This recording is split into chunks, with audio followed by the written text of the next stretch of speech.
Hey guys, EnderHerve here, gonna be showing you guys my setup that I use to beat Summoner's Greed.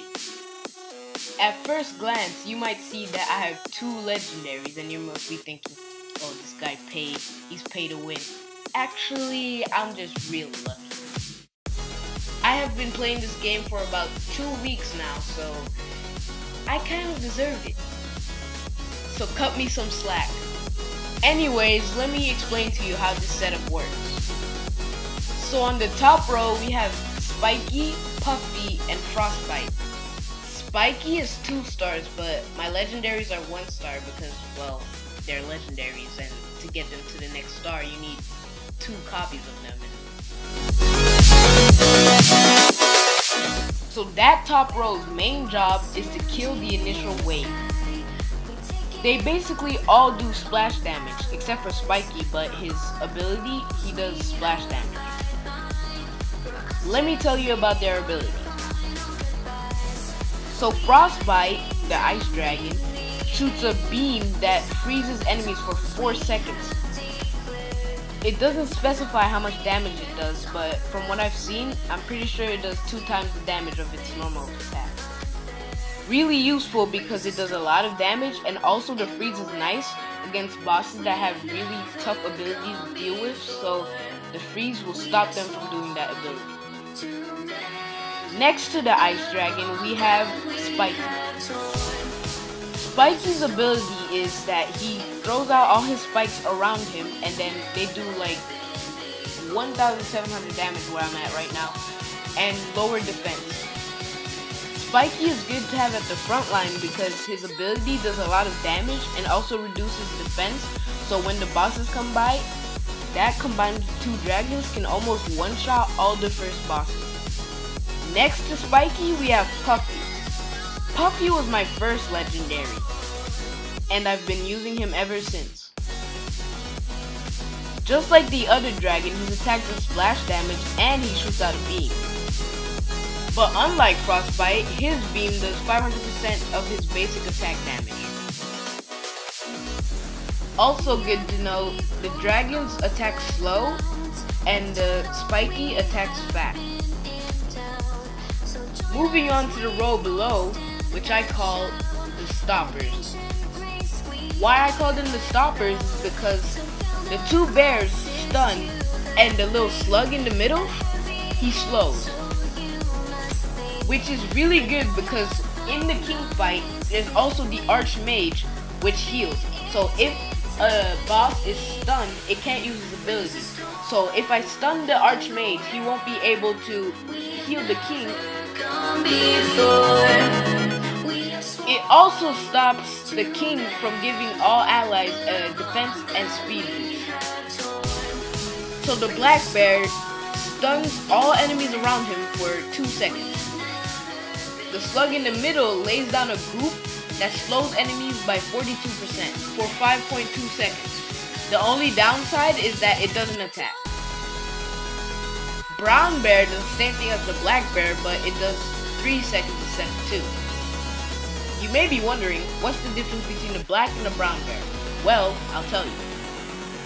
The black bear's attack speed is fast, unlike the brown bear, which is very slow. But the black bear does way less damage than the brown bear, but in my opinion, the black bear is still better. And also, as you heard me say, the brown bear is 3 seconds stun and the black bear is 2 seconds stun, so that's also a difference. My black bear is 2 stars, the slug is 2 stars, and Teddy is 3 stars, which is the brown bear. Finally, the last row. Now this row is more for damage control. What I mean by that is that they will kill any of the escapers from the stoppers. But their primary job is actually to kill the king. So you see, the king is actually guaranteed gonna be getting to the last line. But since the stoppers are in the middle, if he goes down along the right and then back around, he still will have to go through the stoppers and also the sweepers. So the sweepers, I'm just gonna call them that now. That's their job, to kill the king before he can break a rock and get to the chest. To do that, we have 3 slimes that are my favorite slimes in the game, and honestly, one of the best things in the game. So, the pink one is Clyde. Clyde is pretty basic, but where he shines is his ability and his range. From what I've seen, he has the largest range in-game. And his ability is also a stun, so it provides another extra stun to stop the king. Next to him, we have the electric slime, which I forgot the name of, and I'm not gonna look because I'm lazy. I'm sorry, okay? Sheesh. The electric slime shines with his ability. His ability creates a little electric force field around him, which stuns any enemies caught inside and also damages them. Now, this guy actually wins me the fight each and every time I've won. Now we have Stacky, which really isn't that great. It just does very fast attack speed and does a lot of damage, so that's why I keep him there, because if he can target the king while he's stunned and has no defense boost, he really will put in damage. Clyde's attack speed is fast, Sparky's attack speed is fast, and Stacky's attack speed is very fast. Yes, I did go back and look for the electric slime's name. Clyde is 2 stars, Sparky is 1 star, and Stacky is 3 stars. Okay, now that I've shown you the squad, let me give you some extra tips. First one, use your spells. Spells are pretty important to winning this battle, so use them. Also, on wave 57, if you play it right, you'll only lose 1 rock.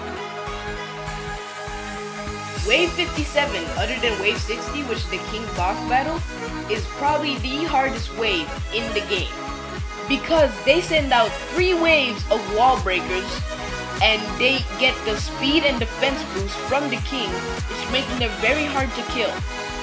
So try your best not to lose more than 1 rock. Next tip is kind of crazy, but winning is actually pretty random. Since the king can break rocks, the AI of wall breakers just are weird. So they will go to any rock and break it. They might even go back to the rock all the way down the corner and break it. So you never know which rock he's gonna break. So that means his path is completely random. So I say keep as many rocks alive as possible and hope he doesn't completely destroy your defense by breaking the exact rock and taking the exact path to just destroy your defense. I know for me, if the king literally just took a straight path down, I'd be done for. Because if he went all the way to the left or all the way to the right and just went down, he'll just completely avoid the stoppers. Which is, as you know, a key part of this defense. Now you may be wondering about the rarities of these monsters. Well, I have 2 legendaries, 3 rares, 2 commons, and 2 epics. For the full-blown stats of the monsters, they're shown at the start of the video, so if you want to see that, you just go back to the start. So yeah, that's it. This video has been on my mind for a really long time. I just had to come to actually beating the king. So I was trying to upload it last weekend, but I just wasn't strong enough to beat him. And now that I can, I just recorded it and uploaded it. Thanks for watching, and see you around.